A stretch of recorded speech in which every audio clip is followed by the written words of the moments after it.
खुलुमबाय जोंनि बिएम सोदोब चेनेलखौ नायगिरि जोंनि बर' हारिनि मानगोनां आदैमोन मादैमोन गसाइगाव टाउनाव बा गसाइगाव जायगायाव गिदिंनानै गोबां बर' आइ बिमामोनखौ लोगो मोन्दोंमोन आं राजु कुमार नार्जारी सार बिथांनि समस्तियाव गसाइगाव टाउनाव गोबां मानसिफ्रा आंखौ भिडिअ खालामनो खावलायदों जे इलेक्सननि सोमोन्दै खेबसे लास्ट नोंथाङा बुं बिमा माहारि आङो हौवा माहारिखौ बुङा दे मादैमोन आदैमोन स' आं दिनै नोंथांमोननि थाखाय आं बे भिडिअखौ बानायनो थांगासिनो दङ हाग्रा महिलारि सारखौ आङो मा होनदों सासे सुथुर बायदिबो आं बुङा नाथाय बिथांनि जि खामानि मावबाय थानाय बे खामानिया गोबां बेबायदि रोखोमनिनो मानगोनां रायजो राजा नोंथांमोन फार्स्ट अफ अल नोंथांमोना गाज्रि दामोन आं सैथो बाथ्राखौ बुंगोन आरो बे गासैबो हाग्रा महिलारि सार बिथांनि बुंनाय बाथ्रा सानजाहानि जि गामि हाबनायनि बाथ्राखौ लानानै बिथाङा गोबां सोंखारिदोंमोन हाग्रामा महिलारि बिथाङा प्रमद बर' सारखौ जे गामि हाबा ओरै थोरै होननानै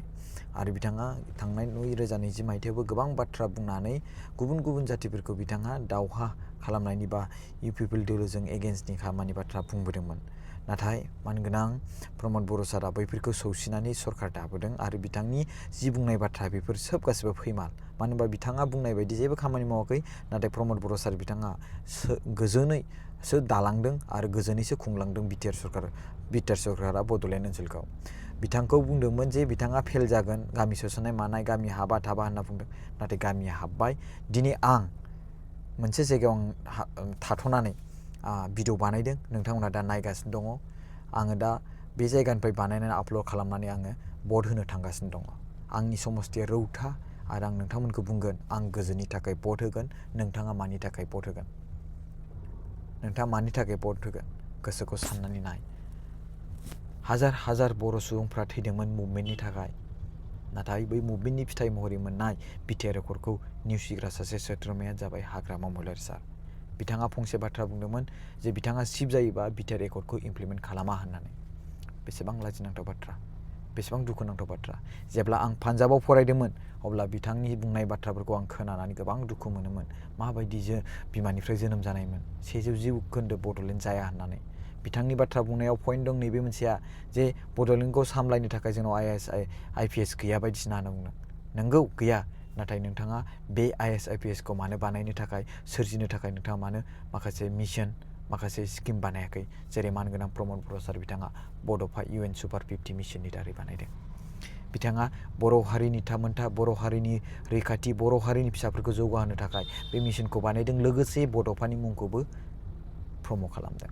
बर' हारिनि बिफा बड'फानि मुंखौ गोजौ थिखांनो थाखाय हारिखौ गोजौ थिखांनो थाखाय दिल्ली बायदियाव बड'फा UN मार्क बानायनां बड'फानि मुंखौ बोसोरफ्रोमबो फरायसा सान हिसाबै फालिनो थाखाय बाध्यता खालामदों आसाम सरकारखौ मानगोनां प्रमद बर' सार बिथाङा हारिनि रावखौ रैखाथि होनो थाखाय बिथाङा आसाम आयेन आफादावबो बर' हारिनि रावजों लिरहोनो थाखाय बिथाङा गोबां फर्स खालामनानै दिनै लिरनो हाबाय रावाबो बाहायबाय मानगोनां रायजो राजा नोंथांमोन बर' हारिनि रैखाथि होनो थाखाय बर' हारिनि गाननाय जोमनायफोरखौ रैखाथि होनो थाखाय मानगोनां प्रमद बर' सारा 21 था GI टेगबो खालामदों जोंनि था होननानै बेखौ रैखाथि होनो थाखाय हाग्रामा महिलारि बिथाङा मा खालामखो 17 बोसोराव BTC एकाउन्टनि दारै मोननाय इनस्टिटिउट बायदिसिना बेफोरखौसो बानायदों बेखौबो बानायनो मानगोनां प्रमद बर' सार बिथाङा बानायगासिनो दं नाथाय बिथाङा जेब्ला 15 बोसोर हाग्रामा बायदि मोनगोन 17 बोसोर हाग्रामा महिलारि बायदि मोनगोन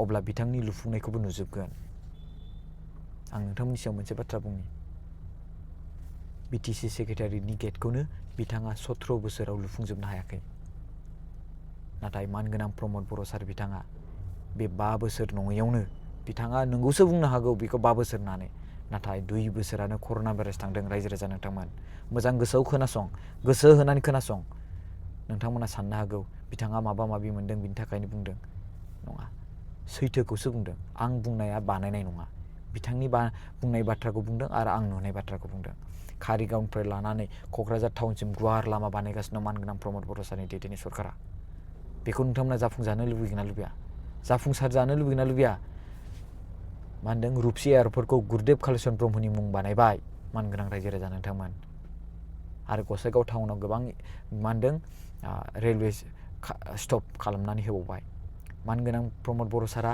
कारिगाव मोनसे बर' हारिनि नेरसोनथिजों बुंफबनाय मोनसे गेटबो बानायदों बुंबा बुंख'नो हाया। बर' फिसाफोरनि थाखाय बर' हारिनि बे बड'लेण्डआव थानाय संसार जानाय आइजो माहारिफोरनि थाखाय आइजो आबादारिफोरनि थाखायबो ट्रेक्टर राननानै होदों। बिथांमोननि खामानि मावनायफोरखौ नोजोर होनानै मदद होदों।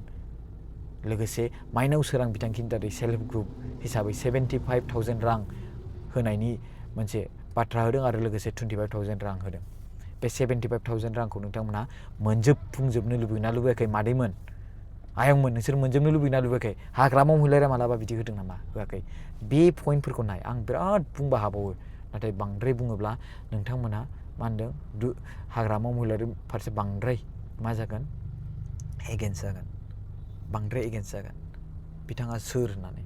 स' आं माखासे बाथ्रा जि बुंनांगौ नोंथांमोननि सिगाङाव नोंथांमोना बुजिगोराबा बेयावनो बुजिखासिगोन आरो। मानो होनोब्ला बे 3 बोसोरनि गेजेराव 3,60,000निबो बारा हा मोनथाय होदों मा होननो गोनां प्रमद बर' सार बिथाङा। न'बो होदों, हाबो होदों, फरायसाफोरनि स्टुडेन्टफोरनि भबिसतखौबो नायदों। सुपार 50नि मिशन दारै आइएस IPS जाहोनो थाखाय UPSC क्रेक खालामनो थाखाय गोबां ACSबो मोनबाय। सुपार 50 मिशननि दारै अफिसार जाबाय। मानगोनां रायजो राजा नोंथांमोन नायहैबानो जाबाय, इनकुइरि खालाम। गेलेगिरिफोरनि थाखाय ISPL दुरान कापखौनो बड'लेण्डआवनो लाबोबाय। खख'बो लाबोबाय, खख' गेमबो नामा बेखौबो लाबोबाय।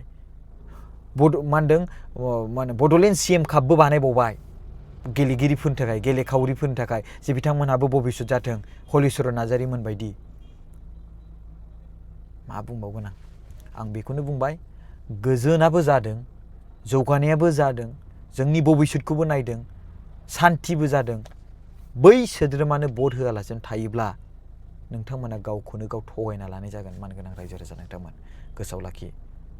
उनावहाय नोंसोरो सोरनोबा होखांनायनि उनाव नोंथांमोना गोसोआव गाबनाय फैगोन आं मानो बिथांनो होफ्लांखो होननानै, आं मानो प्रमद बर' सारनो होआसै, मानो गोजोन लाबोग्रा जोंनि फिसाफोरखौ नायग्राफोरनो। नोंगौ साफ्रोमखौबो होजोबनो हाया, नाथाय फारि फारि सम मोनबाय थायोबा बानायलांबाय थानांगोन। जेरै 50टा होदोंमोन सिटखौ दा 5,000 बानायबाय। जेरै 1250 थाखा होदोंमोन अरुनदयखौ एबार 1500 बानायबाय। सोर बानायदों? रायजो राजा नोंथांमोन सोर बानायखो? न'बो होदों, अरुनदयनि फैसाखौ बारायदों, सेल्फ हेल्प ग्रुपनोबो रां होदों, फरायसाफोरनि फिउचारखौबो बानायदों, गेलेखावरिफोरखौबो नायदों, आबादारिफोरखौबो नायदों, हाबो फाट्टार गावनि था बानायनानै लानो होदों, लामाफोरखौबो दालांफोरखौबो गुवार गुवार खालामदों, क'क्राझार टाउनखौबो नोगोरखौबो डेभेलपमेन्ट खालामहोदों, कारिगाव बायदियाव मोजां गेट बर' हारिनि जों बर' हारिनि मा होनदों दामजुफोरखौ बुंफबजोबनाय नुगोन। आरो लोगोसे बेबायदि गेट मोनसे बानायदों, लामायाबो गुवार जादों, GI टेगबो बानायदों, गामसा दख'ना आर'नाइ बायदिसिनाफोरखौ लानानै। गोबां बाथ्रा दंबावो मानगोनां रायजो राजा नोंथांमोन। बेखिनिखौनो खोनासंनानै गोजोननि थाखाय नोंथांमोना भट होबानो जाबाय। 3 बोसोराव बिथाङा बेबायदि मोनसे सानस'हायै खामानिखौ मावफुंनायनि थाखाय बिथांनो भट होबानो जाबाय आरो गोजोनखौ अरायथा लाखिबाय थानो थाखाय भट होबानो जाबाय। आरो बिथाङा खामानि मावनो मोनबावोब्ला 10 बोसोर गोमोगोन नोंसोरो बे जायगाखौ माबायदि बानायगोन बियो। थेंक इउ स' माच। जै बर' हारिनि जै। Thank you. गोजोननि थाखाय भट हो। Thank you.